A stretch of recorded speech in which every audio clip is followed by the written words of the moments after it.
Hello, I'm Oral Gibbs and welcome to Oral Gibbs Live. And with me I have a very special guest. But before you meet my guest, let me tell you about tonight's program.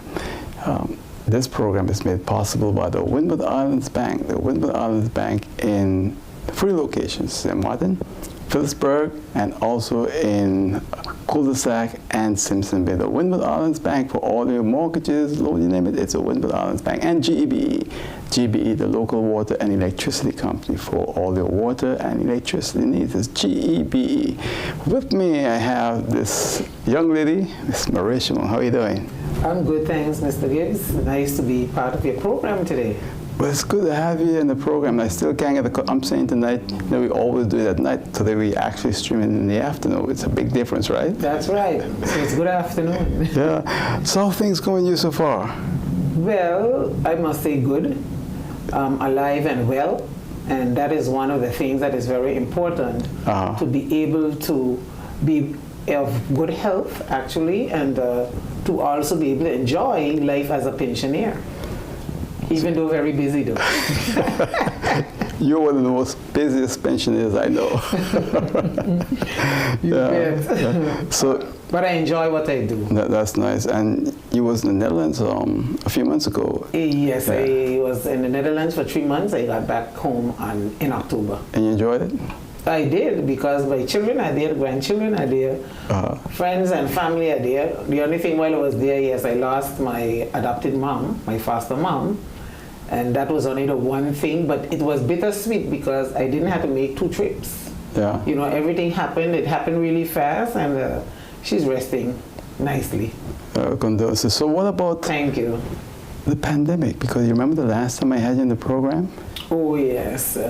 During the time that I was there, yeah, I wear my mask as the protocol says, because, you know, you're moving among crowds of people. Right. So you don't know who had the COVID or not. And I already had the COVID in 2021, so the early part of the year, and I even was not aware of how I got it, but just was very sick. I was very, very sick.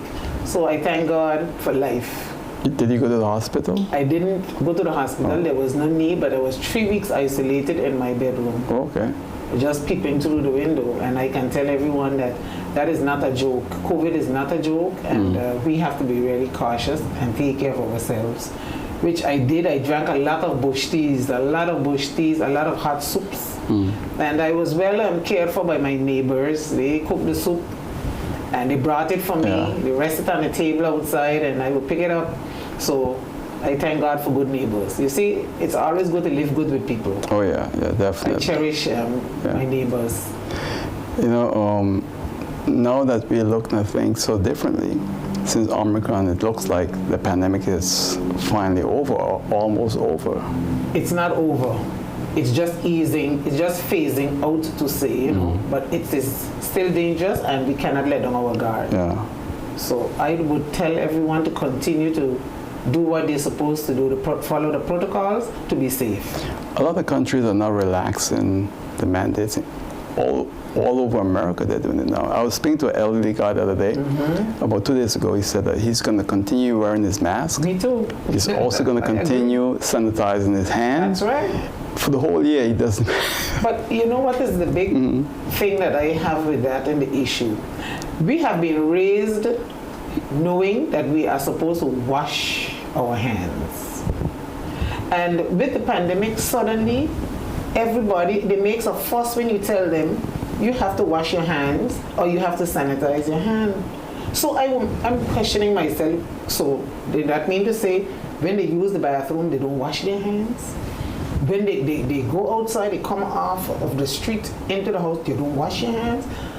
I don't get that. Yeah. Because we know, Mr. Gibbs, that we have been raised to wash our hands before we eat. Wash our hands when you've used the toilet. Wash your hands all the time. So for me, that should never be a problem. Yeah. I feel the same way, but for some people it was a problem. Exactly, yeah. It is. I don't get it. Yeah. So that's why we also have to be careful eating food from people. That's an eye-opener. Yeah. Because if people don't want to wash their hands normally, then we don't know what we're eating. Right. And some diseases are transferred because of people not washing their hands and actually making sure that they have proper hygiene.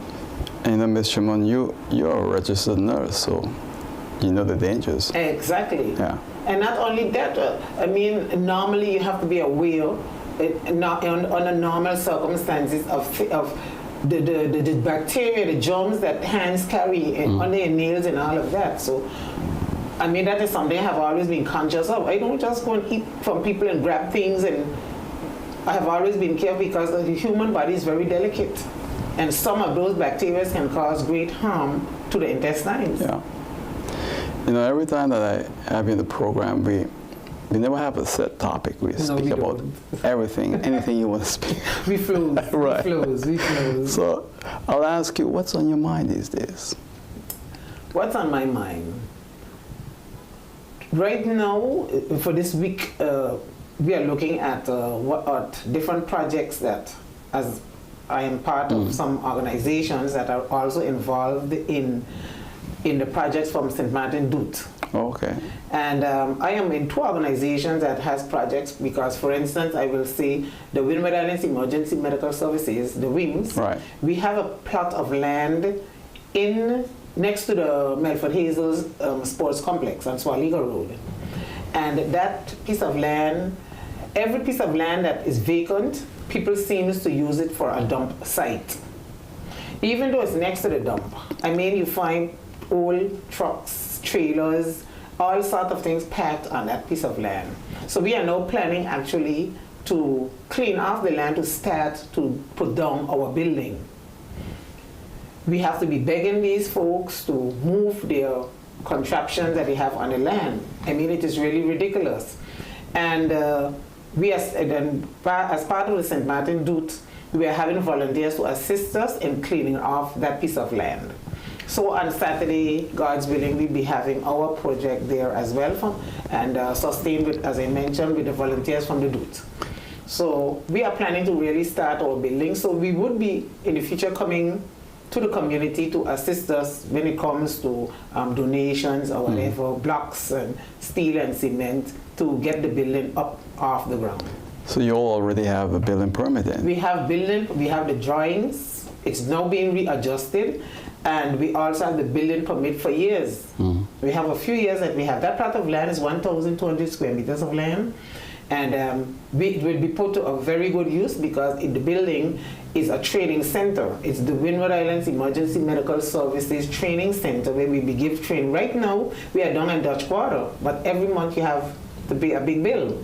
Yeah. You know, so with our building, we will be able to save some money that will go towards whatever loan that we may acquire or not in the process that will help to pay up on that instead. So did you all apply to the NRPB for a loan? We have applied all over the place. Really? And then they would tell you, though, they doesn't give no loans for building, they give loan for food and that sort of a thing, but not for a building. So we have to see what we can do to get the building at least up to the ring beam, and then we can say, okay, then we can approach a financial institution to see what can come about it and what we would need to do. But for right now, we are starting on Saturday to get the land cleaned off, that we can begin the process. For people who don't know what you all really do, very quickly explain. The Windward Islands Emergency Medical Services, we have been in this business of training for the past 29 years. This year, November, will be 30. And we give training in CPR, cardiopulmonary resuscitation trainings. We give training in first aid, emergency medical technician, EMT training, emergency medical response training. And we also give training in first aid, and we give trainings at the schools. For instance, we have large groups of company that supports us on a regular basis because some of those, the certificates, a matter of fact, is every 2 years you have to recertify. So here we have the fire department from the airport, one of our big companies that supports us with the training of their staff, as well as some security companies. We also have those on board with us, and the schools, some school boards. So we do have a lot of companies and instances that really supports us and has been supporting us over the past almost 30 years. So we are grateful. Yeah. And you're always out during carnival parades. Yes, we also are involved, let's say when they have the Heineken Regatta, the carnival parades, etc. This year, where we did not do with the Heineken Regatta because at the last, they asked someone, another group, I wouldn't call the name, and then at the last minute they told him that they were not on board with them. And then they called us, but we requires like 2 weeks, 3 weeks in advance because we are working with volunteers. You just can't pick up your phone and say, can you? Because people are working. At least if we know 2 or 3 weeks in advance, people can adjust to their working hours, etc., and offer their services voluntarily to assist whatever it may be. Well, I'm surprised that there's another organization doing what you all are doing. Yeah, but that one was there before. Oh, That's before? what I can say. Oh, the Red Cross. okay, okay, all right. Yeah, okay then. The Red Cross has been around for donkey Yes, years. I was part of the Red Cross for 16 years from the very beginning, from 1977 when it was established. Yeah, And I was there for like 16 years. it's a long time. A very long time. Yeah. So, have you been traveling to Panama with patients like you did in the past? No. I have actually put that on hold. Why? Because at my age, right now, being vulnerable myself, and when I say that because of diabetes, I have to make sure that I take care of myself first. So in the whole pandemic situation, there was, no, I wouldn't have not have thought of doing that. So I had a lot of requests, but I just had to simply say no, because I have to think about myself. Yeah. I might go over there and then you go to there or Curacao or wherever, and then you got the COVID. Yeah. I want to be in that one. So I took precautions and I decided, no, I'm not doing that anymore. You know, I was speaking to someone and they told me they're so surprised. They went to Panama and saw all these Chemont people. They're in the hospital. I know. This is a small island. I can't imagine we have that many people. But with a lot of sick people and seriously ill people. Seriously ill that definitely requires overseas treatment. It never used to be like that. Well, the food we eat and probably the lifestyle in general has probably brought about many diseases that we never had before. You know, so for me, I can remember, you will also remember when we were small, they had probably like 1 doctor or 2 doctors here, which was Dr. Levendag, and back in the day, Dr. Van der Sar, and then and Dr. Petty on the French side. Dr. Petty on the French side, which when we took sick as children, with mostly we used to get, we had little boils, or in those days you had the worms. A lot of children had the little fine worms and stuff like that. I had him, and those could have made us very sick. And we used to end up, my grandmother, she always had money to take us to the doctor, Dr. Petty. Dr. Petty was her favorite doctor until he went into politics and stopped then, and then it was Dr. Gibbs. But as children, we were under Dr. Petty. So even though we had a little $2.50 Dr. Cad, the pink card in the day for the young people, and the yellow one was for the older people. You remember those cards? No, I can't. They had that? I don't remember. They had Dr. cards, yes, government Dr. cards. And for the younger people, they were pink. Oh, I don't remember. And for the older folks, pensioners were yellow. Oh, okay. Yes, and they cost at the time $2.50. Maybe they were cheaper before, but then you pay $2.50 and you get doctor's care. I guess because of I going to Marigold to Dr. Gibbs from a little child, I never realized that. I remember that clearly, but the thing was that my grandmother, as who she was, my grandmother never took us actually to the doctors on the Dutch side. When the 3 of us or the 4 of us got sick or any complaint, whoop, she used to call her taxi driver, Mr. Federico or Mr. Marcoon called me, and she would be like, we need to go to Marigold, take these children to the doctor. And straight to Dr. Petty. He was good, he was good. He saved my life. Those were the days. Those were the good old days. And after him, like I mentioned, it was Dr. Gibbs. Yeah. You know, so when you look at it, I was watching Facebook the other day, and I saw this doctor speaking about fasting, intermittent fasting, how important it is. Do you think it's really that important? To fast? Yeah, and how healthy it is? Well, I think I see the importance of fasting in my religious belief. Or from a religious From perspective. a religious point of view. Right. But not really fasting for health point, from a health point of view. I never did that for health, but basically I did that for religious purposes. In terms of, like, this is the Lenten season, the baby would have a period of fasting.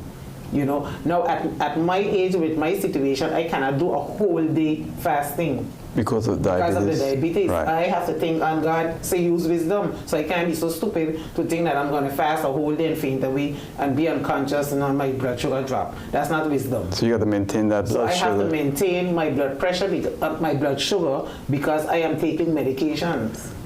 Okay. So I would never go and do something like that. Like for instance, you'd find people that would go to church. Church is long hours. As a diabetic, you cannot get up and go to church and don't eat something, and then you take insulin on top of that, and you sit in the church and then you pass out because your blood sugar is way too low. It dropped. That's dangerous. So in all things, God wants us to be wise. He wants us to use wisdom, and that goes for, in particular, our health. You would notice we have a high percentage of diabetics, a high percentage of hypertensive patients. And diabetes is raging high also among very young people. That's surprising. Children. It is not actually surprising. It's because we have a lot of obese children in our schools. Really? Some parents, you can't tell them anything about that a child is being obese. I worked in the health section as a school nurse, and we had many issues with that. You go to the school, you see the size of these children. You even see what the school are offering these children to eat from the cafeteria. French fries and a lot of mayonnaise and a lot of ketchup and hot dogs, and these children just squeezing the mayonnaise and the ketchup all over these French fries, and they're eating it. That can never be healthy. But it's not good for our children. But we did that when we were small. When you were small, you had French fries? Oh man, we used to have a lot of hamburgers and French fries and mayonnaise and ketchup, Oh, yes, how often?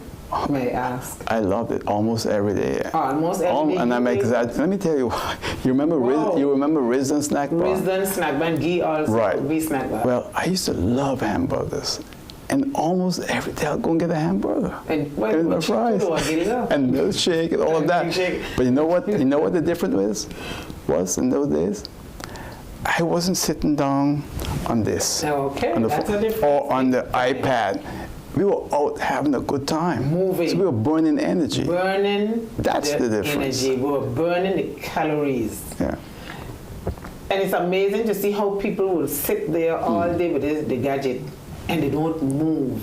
So you are busy killing yourself because you need to move to burn the calories that is going to affect.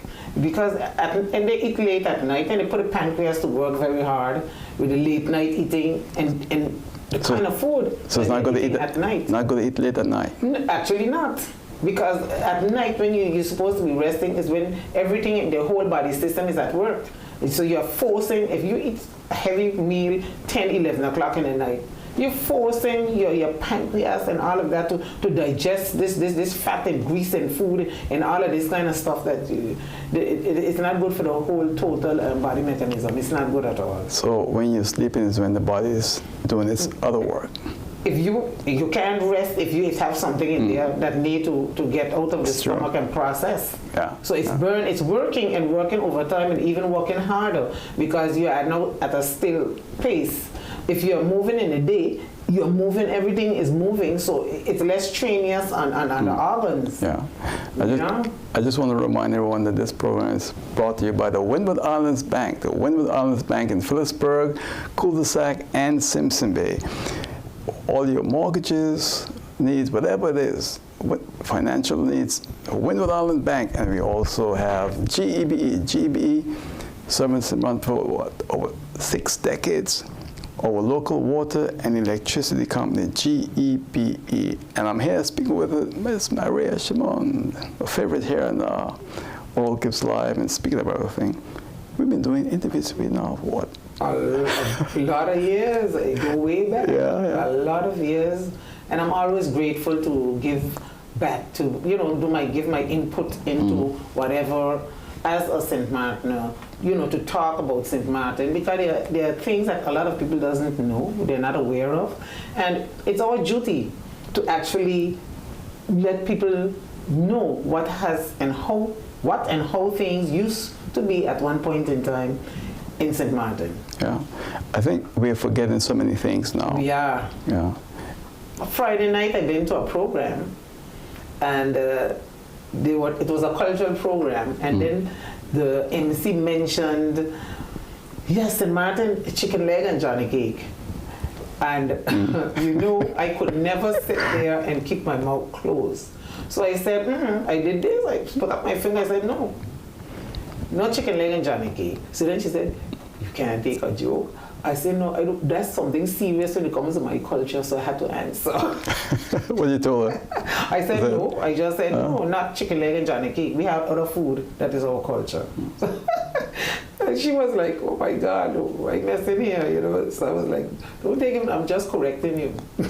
So you didn't give an example of some of the dishes? No, because they were busy performing. She just, she just mentioned that, So I just corrected her right away. I was like, no.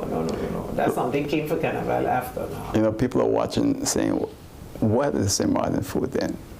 Well, as a child, we know that in our culture, that St. Martin have many dishes, not one particular dish. Right. And one of our main dishes, the main dishes was peas and rice, but with stew pork. Stew pork. Oh, I love that. Stew pork and peas and rice. And peas and rice is not only because a lot of people think pigeon peas all the time, but we had red beans. We did a lot of red beans, especially for jollification. It was red beans and rice, and because that flavors you really nice, the red bean. But that's a bean that you really have to soak for a long time before you have to soak it, because those red beans can be extra hard. That is no more. For that they don't cook them. But they were flavored nicely with a lot of garlic in the rice. Enhance the flavor, because you put in a lot of garlic to soften those peas. But they were hard. Yeah. And then the stew pork, with fresh pork that was butchered, and especially during a jollification. Oh, you're making me hungry there. Fresh pork. That fresh There's nothing like that, huh? Oh my God. And these foods were cooked on the three fire rocks. Right. And coal pot. So those, and what was used, a cast iron pot to cook that meat. So you know how that, and it really had a different flavor. So that was one of the dishes, and we would have fried plantain. What they also used to have, for instance, like ripe bananas, they would fry them also, and then put the ripe bananas, yeah? Put the cinnamon, sprinkle cinnamon over the ripe banana. I gotta try that one. I just do that, but I don't fry that. I put it in the oven. Oh, okay. Because they soak up a lot of oil. But if you put them in the oven, you grease the pan, you put them in the oven, you sprinkle them with the cinnamon, or they used to do the brown sugar over them. Those are also delicious. So not plantain, banana. Banana, there's so many things that you can do with a banana in any case. And those were healthy stuff. We had another dish that St. Martin had is dumpling and fish. So you had a boiled fish and a dumpling. What they used to call it cattle tongue. Those flour dumpling. So the long ones or the wrong ones? You had the wrong ones, what was be the cartwheel. Yeah. But you have the long ones like a tongue, which we call a cattle tongue. Yeah. And then you had a boiled fish. Wow. With a lot of broth.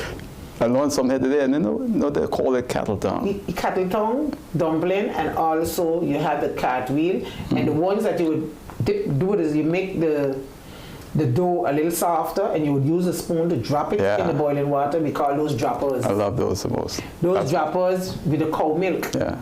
My grandmother used to boil the cow milk and would do those droppers in the cow milk to boil.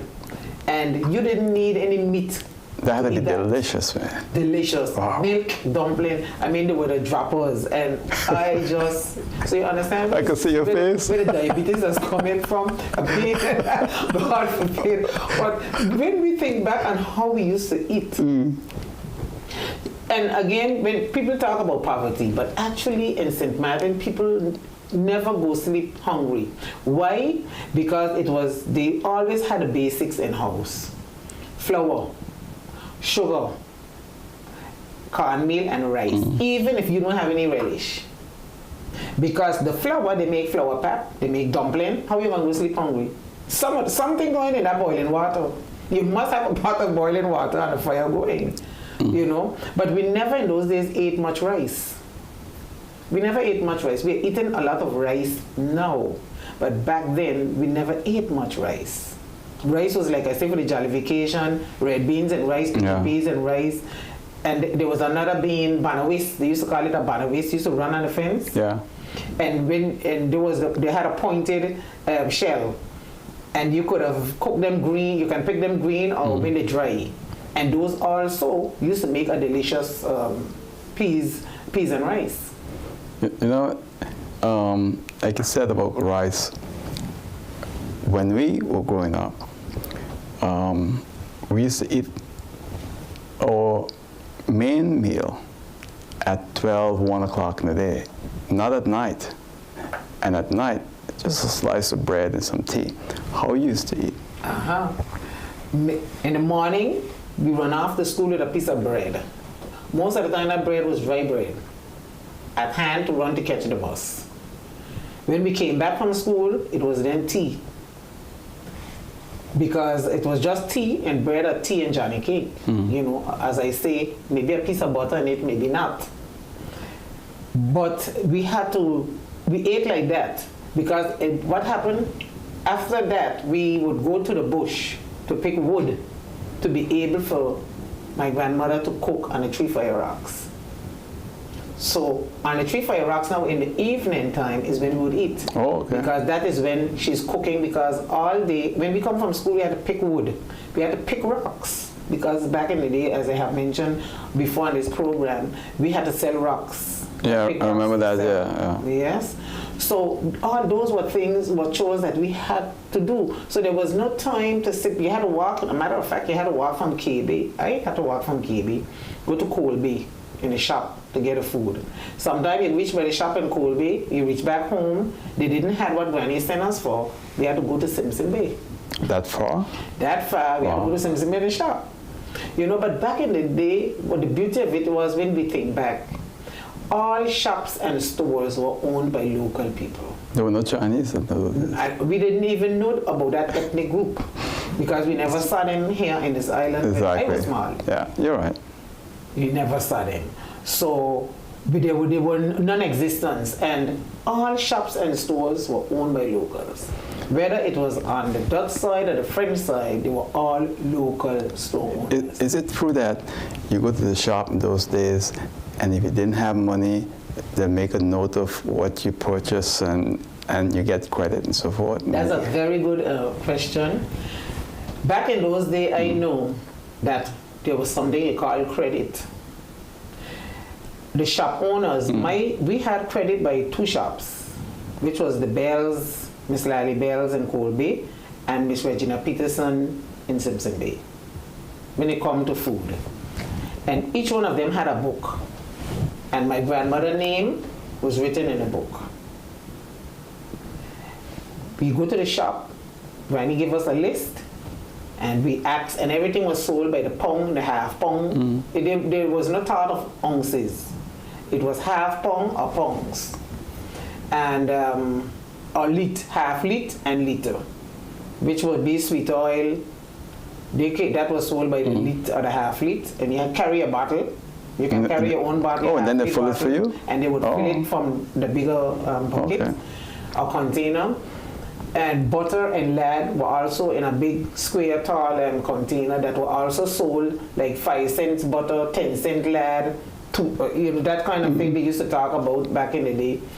And it was always quite interesting because it was wrapped in a brown paper. The lard and the butter was in a brown paper, twist with 2 ears, put in your little bag or box also. And you had a pound of flour, a pound of sugar, half pound of whatever, and a tin of milk. And back in those days, we only had the first liquid milk that I knew was pet milk. You remember? They used to come in a can, right? Yeah. Yes, a small. They had a small thing with a cow on it. Right, right. And the cocoa was the one with the nurse on it, Droster. Yeah, that was a Dutch. That was a Dutch cocoa. Right. We knew that. And the first powder milk that we knew was Klim. Wow, that's a long time ago. I forgot all about that. Was right. Yeah. You know, and after the pet milk was the Friesevlag. So those were what we know. And the sweet oil was Tralala. I have to laugh at times because sometimes I tell people the Tralala pan, sweet oil. The can was beautiful, huh? It was beautiful, but it was very useful. But we talk about recycling. That's why back in those days we did not have any garbage.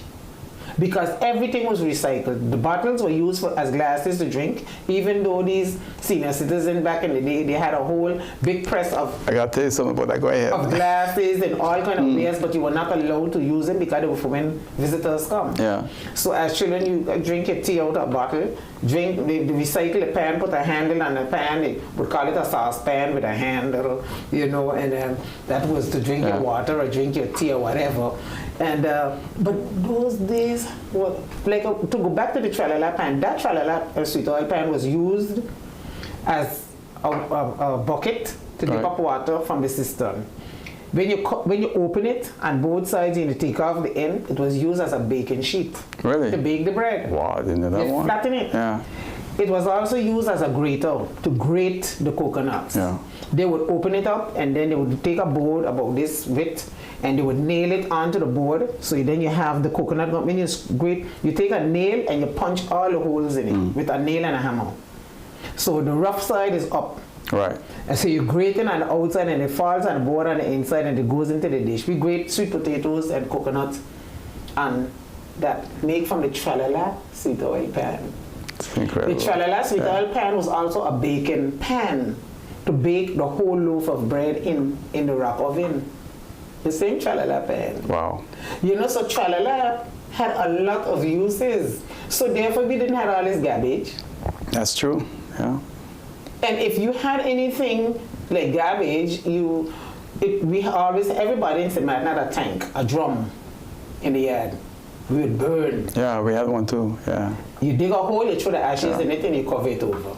No garbage. It had one garbage truck with Sparrow and Moses on it.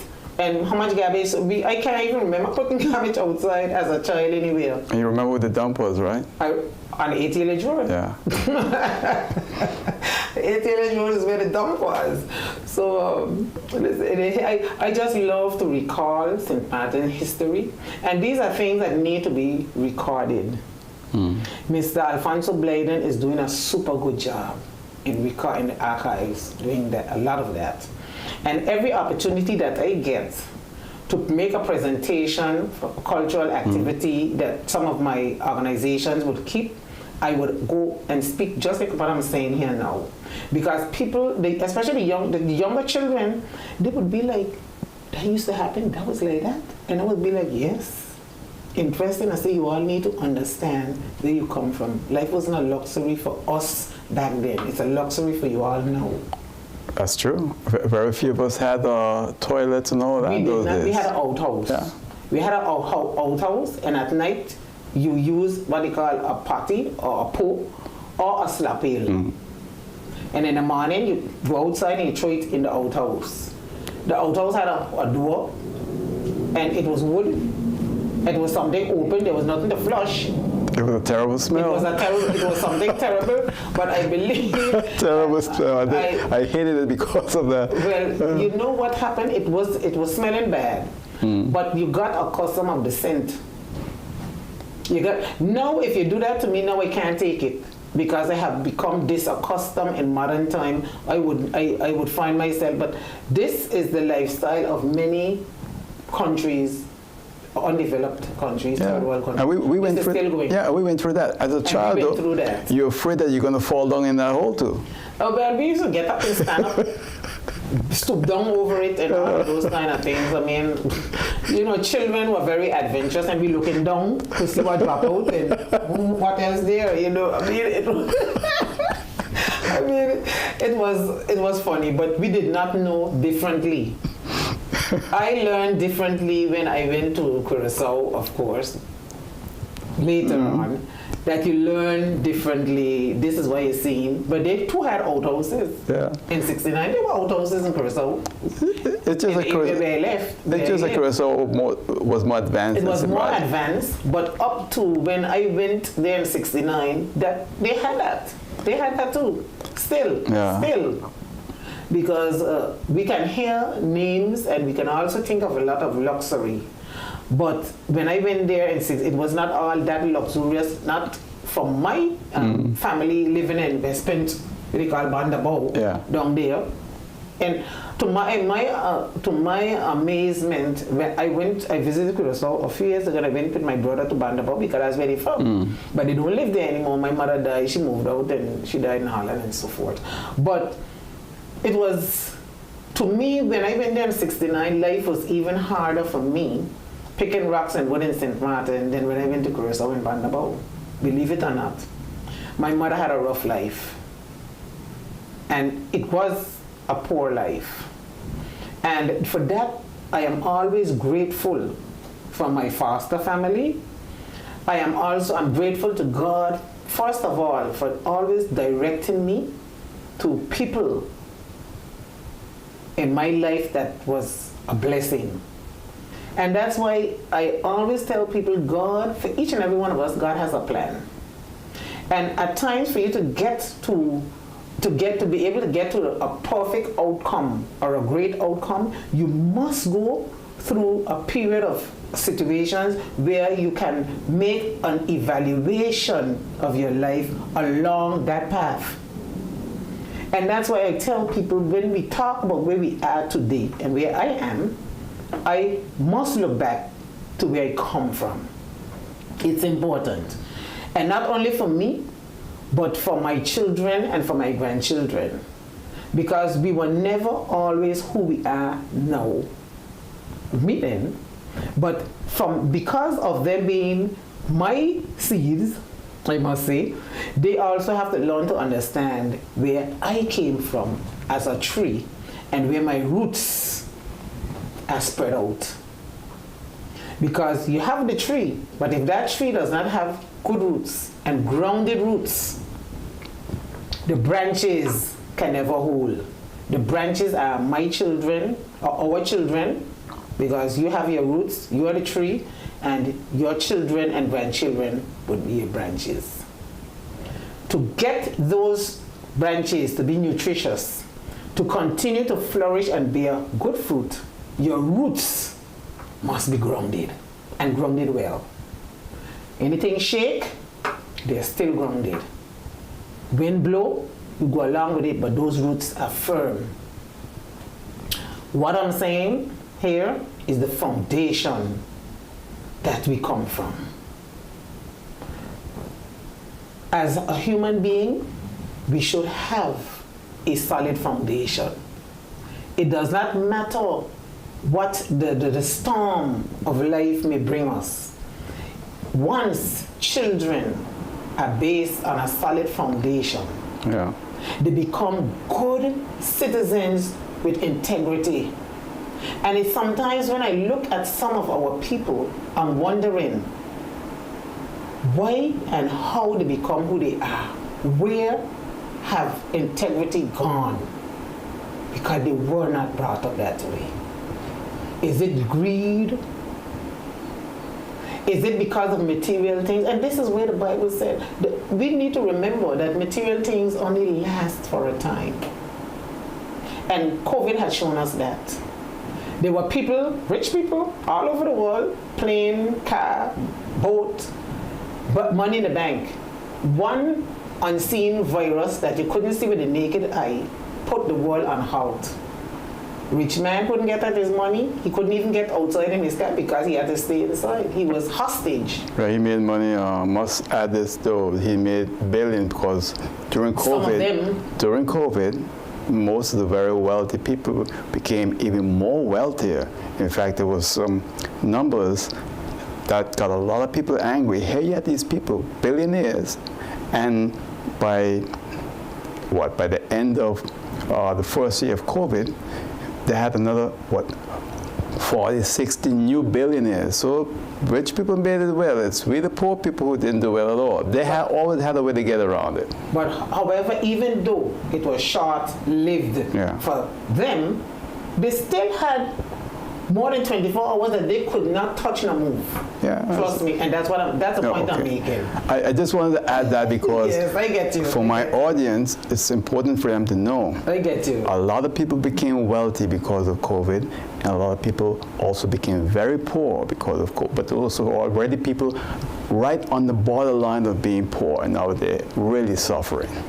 Well, definitely, because it had its pros and cons. But what it was bringing across was, like I mentioned, was the fact that at least they had 24 hours or more that they couldn't move. Yeah. You see why? And that was the word. Why I say that is because I noticed in Chemont too, when there's a hurricane, people say, "Oh yeah, the rich took them. They got to suffer," but you know they recover faster than you because they have insurance, they have all the wealth to go along it. But we get some comfort in saying, okay, they're suffering like us, yes, but you know, we will continue to suffer, but their suffering is very limited, and they will come over it. And sometimes when I hear people say that, I kind of say, well, you know, I don't want to be happy because someone else is suffering. I don't want everyone to be happy, but unfortunately, you know. Unfortunately, that is not life. Right. That is not the reality of life. Exactly. I have to go to a quick break. All right, when we come back, please, we're going to continue right here with Ms. Maria Chemont. Please stay with us right here on All Lives Live.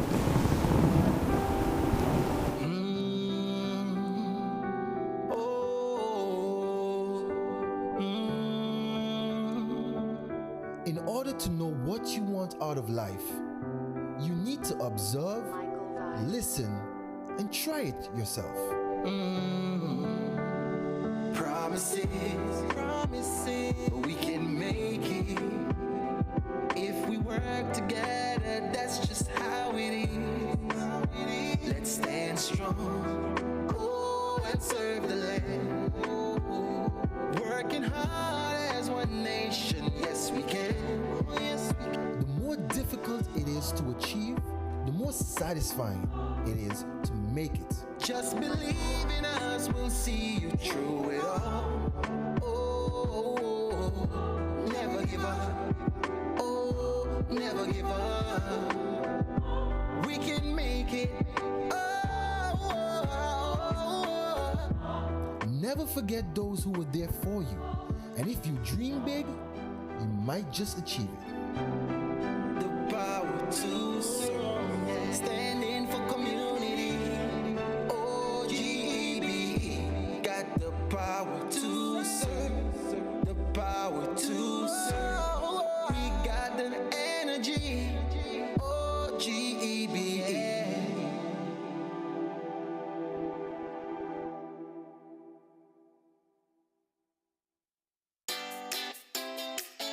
Make use of WIB mobile banking with easy access and direct usage of face recognition,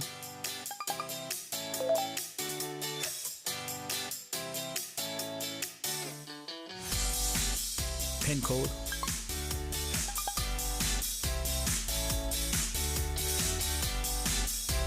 or fingerprint. Download WIB mobile banking app and make your transaction from anywhere at any time. For more information, visit wib-bank.net. You're watching Oral Gibbs Live here with Ms. Maria Chemont. She's my guest to the program this evening. We always talk. I gotta get accustomed to this evening when just leave out the time of the day. You know, it's always a pleasure speaking with you. And you said something earlier about a rock oven, and I want to go back to that. And also the tree pot, or the tree rock cooking. Tree rock cooking the tree rocks in the wood. The reason why I want to go back to that, you know, we get comfortable in our lives. Now we have electric stove, gas stove, we have all the luxuries. But I personally believe, and I've said this many times on my program, I think I told you about this once, we got to go back to getting that coal pot, and at least once a month, just doing what we got to do, because you never know what's going to happen. Especially with you're so right, Mr. Gibbs. especially with the raging war that make no sense over there with Russia, we have to start thinking, and we better start practicing again coal pot and tree fire rocks, because we never know. It happened with us. We are accustomed of this hurricane, but then we know, okay, we will soon get back. But then when it comes to wars, you don't know exactly how long things can be like that, and you run out of gas, you run out of electricity, and all of the oil, a matter of fact, because the oil is running the plant and stuff like that. So when you run out of that, you would need to end up on coal pot and tree fire rocks. So people need to, when we talk about our culture, especially on St. Martin Day, this is something that need to come forward where people, where the children, our youths can see the tree fire rocks, the wood and the pot, on it cooking the coal pot. Because this way they will learn to respect, and with the hurricane, it had sent us back as well. Yeah. And again, the wells. People drawing water, they need to learn how to draw water from a well. Oh, they went back to the wells, They you went back remember? to the well. Yeah. And that was something I spoke about on Lloyd program. That was like probably 20 years ago. Oh. And we were counting the amount of wells on St. Martin. And I count out, which was a lot of wells that I know, and coming from the Coal Bay area, I mentioned all of these wells in Coal Bay. And bam, when you look, there was the hurricane. And people were in line standing up to get water from the well in Cul-de-sac. Yeah. They are off by the Sheik. I remember that. Yeah. And as I mentioned that, I noticed that well, the cover, the top is broken, is damaged, and is caving in. No. They put, right now, as we speak, they have the iron fencing around it. Government need to get that well fixed. Definitely. And it's so dangerous because the school children tend to sit right on top of that. Same there, the children from the academy basically. It's right on the LB Scott Road. On LB Scott Road next to the Sheik. That is a danger. That is a danger. So they put the yellow the yellow tape around, and they put a fencing there. But they need to take time out and fix the cover of the well, fix the top of the well, because we're going to need it soon again. There are 3 wells on LB Scott Road. And that LB Scott Road is 3 wells, the one up by the gas station, the one by the Sheik, and the one further down. Yeah. But you notice something, those roads are not damaged. You know why? Because those wells, all 3 of them are frequently used. They are pumped. People use the pump trucks and they are pumping water. Right, yeah. Unlike the well that they cover up in Coal Bay, 2. And cul-de-sac too. A cul-de-sac also by KFC, across the well by the Cooks. What do you call him? Mr. Henry Cooks. Yeah. That well there. Also covered off. Formerly, the fire department used to pump water from there. I don't see them do it anymore. Yeah, many years ago, yeah. Many years they were pumping water from right there. So what happened? They don't pump water from there anymore. Mash up the road. So the water comes up in the road. It comes up. It's coming under the surface, which pitch and water doesn't hold. They are not friends. Then you have in Coal Bay, I heard the minister from Vromi spoke about when they went and they dig down to kind of do a quick repair there, the water kept coming up. Of course it must keep coming up. It's a spring, it's a vein from a spring that is right there. I spoke about that a million times.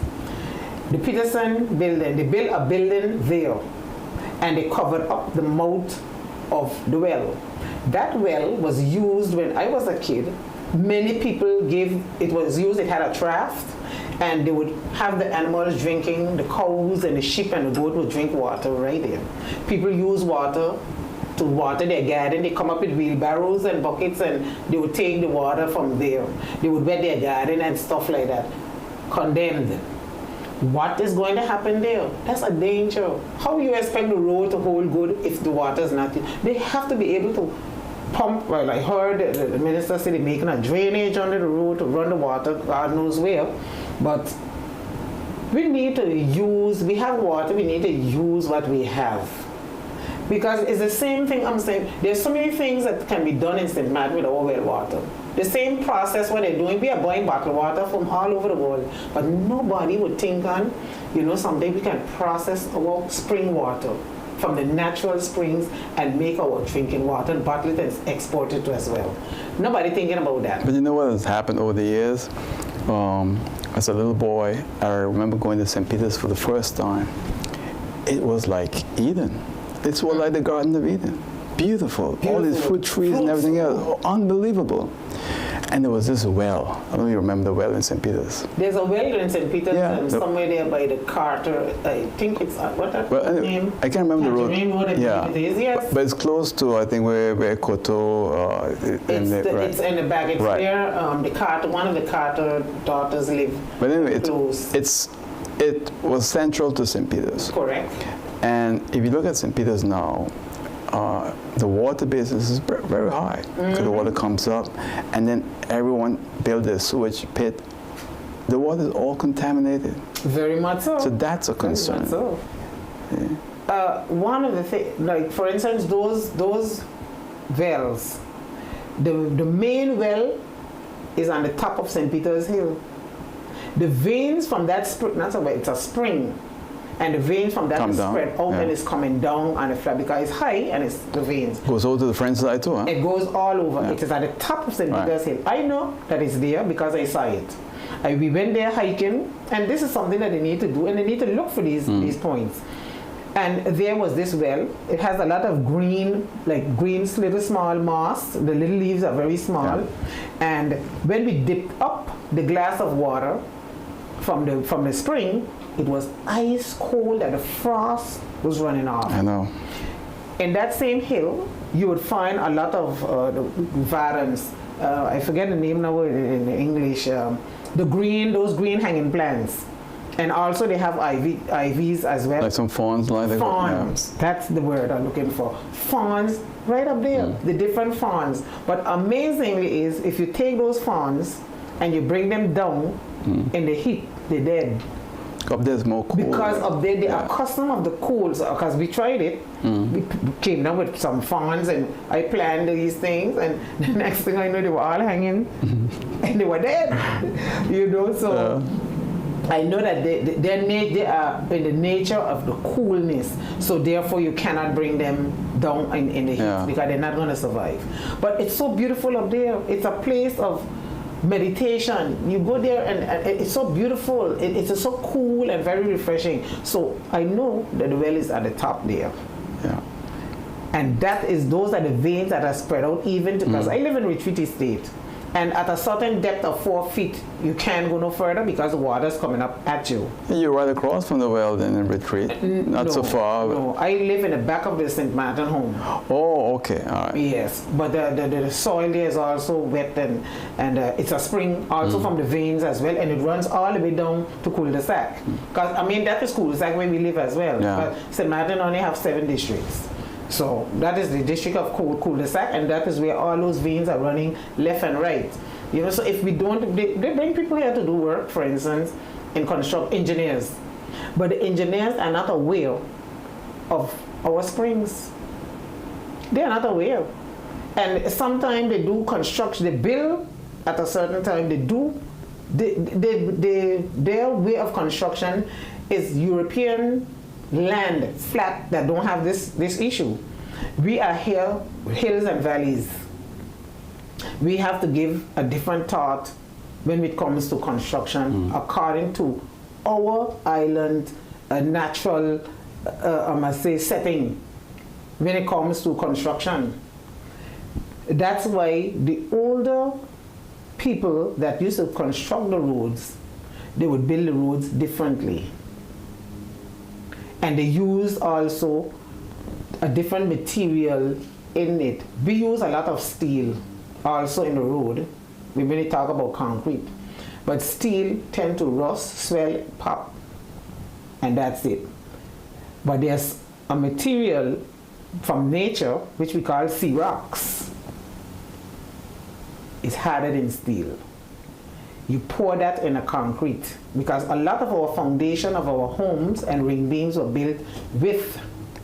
You know which road was built like that in St. Martin? You know which one? Exactly. And if you use that as the base of your foundation for your road, no water can damage that from the underneath. 80 Illich Road, the hill, built by L.B. Scott, with the same rocks you're speaking about there. That's correct. That's correct. As children, we know that. My uncle, one of my uncles, he was a contractor. and they used a lot of Xerox in the concrete. Yeah. Those houses are still standing. You can't get a sledgehammer into that concrete. You can't get a drill, no way. Well, I have a sledgehammer for us to go. But it's always a pleasure having you. I hope we can have you back when we are doing the radio at the same time. And For so sure. it'll be a pleasure. And I have 40 seconds, all yours in closing. So I would like to thank you again, because this is my first program with you for the year. So I thank you again for the opportunity that you have granted me to come and be able to be part of this program. And congratulations on your 38th anniversary. Thank you. Of Speaking of Everything. Thank May you. God continue to bless you Thank you. and grant you that wisdom. Thank you. And we hope to have you back real soon, all right? Certainly, God's willing. All right, good. Take care. And that's it for now. See you next time right here on All Gibbs Live. Until then, good night. Bye.